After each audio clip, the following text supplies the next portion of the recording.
सुबह की पहली किरणें गांव सूरजपुर की कच्ची गलियों पर बिखर रही थी। पेड़ों पर बैठे पक्षियों की चहचहाहट पूरे गांव में गूंज रही थी।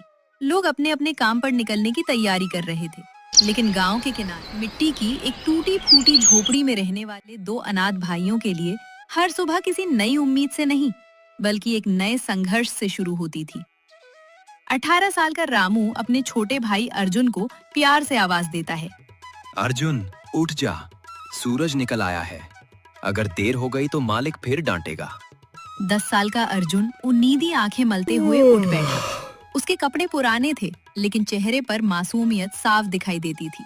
दोनों भाइयों के माता पिता का कई साल पहले सड़क दुर्घटना में निधन हो गया था। उस दिन के बाद उनकी दुनिया पूरी तरह बदल गई। अब उनका अपना कहने वाला कोई नहीं था। बस एक दूसरे का सहारा ही उनकी सबसे बड़ी ताकत था। रामू जल्दी से चूल्हे पर बची हुई सूखी रोटी गर्म करता है। दोनों आधी आधी रोटी खाकर पानी पीते हैं और गांव के पुराने किराना स्टोर की ओर चल पड़ते हैं। रास्ते में कुछ गांव वाले उन्हें देखकर हंसने लगते हैं। देखो, आ गए बेचारे अनाथ। इनकी किस्मत में तो बस मजदूरी ही लिखी है। रामू सब कुछ सुनकर भी चुप रहता है। वो अर्जुन का हाथ कसकर पकड़ लेता है और आगे बढ़ जाता है। कुछ देर बाद दोनों गांव के सबसे पुराने किराना स्टोर पहुंचते हैं। स्टोर के मालिक लाला हरिराम पहले से ही दरवाजे पर खड़े थे। कहाँ मर गए थे तुम दोनों?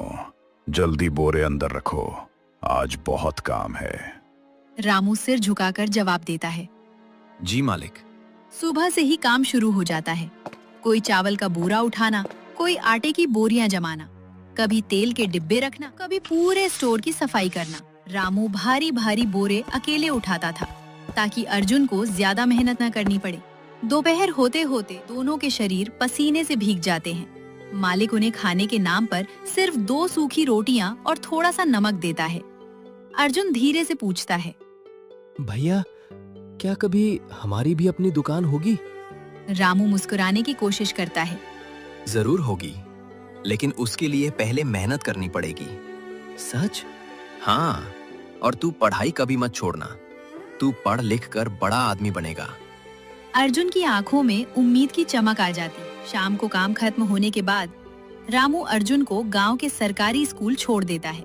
खुद बाहर पेड़ के नीचे बैठकर उसका इंतजार करता है।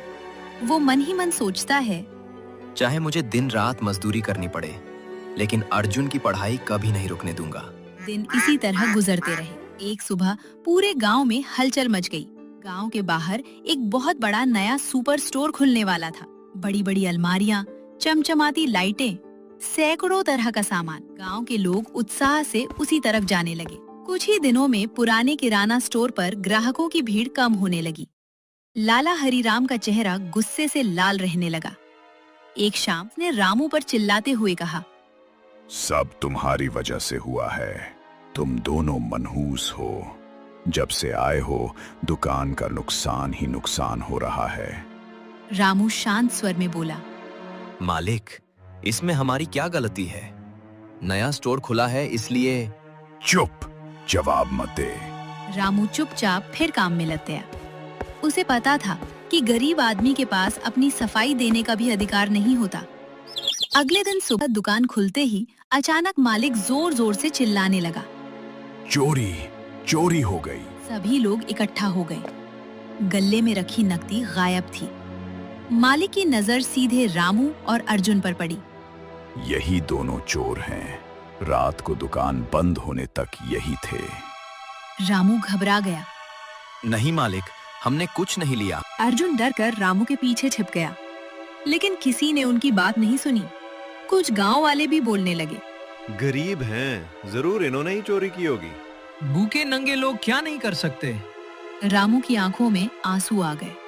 हम गरीब जरूर हैं, लेकिन चोर नहीं हैं। मालिक गुस्से में बोला, अभी इसी वक्त मेरी दुकान से निकल जाओ। आज के बाद यहाँ दिखाई मत देना। रामू ने आखिरी बार दुकान की ओर देखा। यही दुकान उनके पेट का सहारा थी। आज वो भी छिन गई थी। दोनों भाई भारी कदमों से गांव की सड़क पर चलने लगे। अर्जुन रोते हुए बोला, भैया, अब हम क्या करेंगे? रामू ने उसके सिर पर हाथ रखा। डर मत, भगवान जरूर कोई रास्ता निकालेगा। शाम ढल चुकी थी। आसमान में काले बादल छा गए थे। दोनों गांव छोड़ने का फैसला करके जंगल वाले रास्ते से आगे बढ़ रहे थे। तभी अचानक उन्हें किसी के कराहने की आवाज सुनाई दी। बचाओ! रामू दौड़कर वहां पहुंचा। एक बूढ़े बाबा घायल अवस्था में जमीन पर पड़े थे। उनके पैर से खून बह रहा था। रामू बिना एक पल गवाए अपनी जेब से रुमाल निकालता है और तुरंत उनके घायल पैर पर कसकर बांध देता है। अर्जुन पास के कुएं से पानी लाकर बाबा को पिलाता है। दोनों पूरी रात उनकी सेवा करते रहते हैं। कुछ देर बाद बाबा की आंखें खुलती हैं। वो दोनों भाइयों को ध्यान से देखते हैं। बेटा, तुम दोनों ने बिना किसी लालच के मेरी जान बचाई है। रामू विनम्रता से बोला, बाबा, इंसान की मदद करना हमारा फर्ज है। तुम्हारी किस्मत बदलने वाली है। बस कल सूरज निकलने तक मेरा इंतजार करना। रामू और अर्जुन एक दूसरे की ओर देखने लगे। आखिर बाबा कहना क्या चाहते थे? उस रात दोनों की आंखों में नींद नहीं थी। उन्हें बिल्कुल भी अंदाजा नहीं था कि अगली सुबह उनकी जिंदगी हमेशा के लिए बदलने वाली है। अगली सुबह सूरज की पहली किरण जंगल के पेड़ों पर पड़ी तो रामू की आंख खुली। उसमें सबसे पहले बाबा की ओर देखा, लेकिन वहां कोई नहीं था। रामू ने आवाज लगाई, बाबा। अर्जुन भी घबराकर उठ गया। भैया, बाबा कहाँ गए? दोनों ने आसपास काफी देर तक तलाश की, लेकिन बाबा का कहीं कोई पता नहीं चला। तभी अर्जुन की नजर उस जगह पड़ी जहां बाबा रात में लेटे थे। वहां एक पुरानी लोहे की चाबी और चमड़े में लिपटा हुआ एक रहस्यमयी नक्शा रखा था। रामू ने धीरे से नक्शा खोला। उसमें जंगल के अंदर जाने वाला एक रास्ता बना था, जिसके आखिर में लाल रंग से एक पुरानी इमारत का निशान बना हुआ था। रामू ने कहा, मुझे लगता है बाबा हमें यही देना चाहते थे। दोनों भाई उसी रास्ते पर चल पड़े। घने जंगल में पक्षियों की आवाजें गूंज रही थी। जगह जगह कांटेदार झाड़ियां थी। करीब 2 घंटे चलने के बाद उनके सामने एक पुरानी जर्जर इमारत दिखाई दी। दरवाजे पर धूल जमी थी और लकड़ी के टूटे हुए बोर्ड पर धुंधले अक्षरों में लिखा था, गांव सेवा स्टोर। अर्जुन हैरान होकर बोला, भैया, यहाँ तो वर्षों से कोई नहीं आया। रामू ने जेब से चाबी निकाली और कांपते हाथों से ताले में लगाई। टक!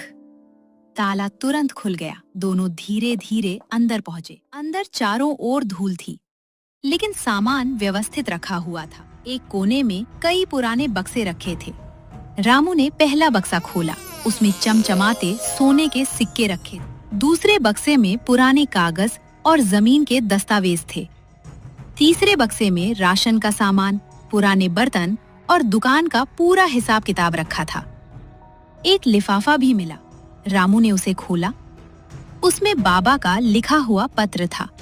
प्रिय बेटों, अगर तुम ये पत्र पढ़ रहे हो तो इसका मतलब है कि तुमने इंसानियत की परीक्षा पास कर ली है। ये स्टोर कभी मेरा था। मेरी कोई संतान नहीं है। मैंने अपनी पूरी संपत्ति उसी इंसान के लिए छोड़ी है जो बिना लालच के किसी की मदद करे।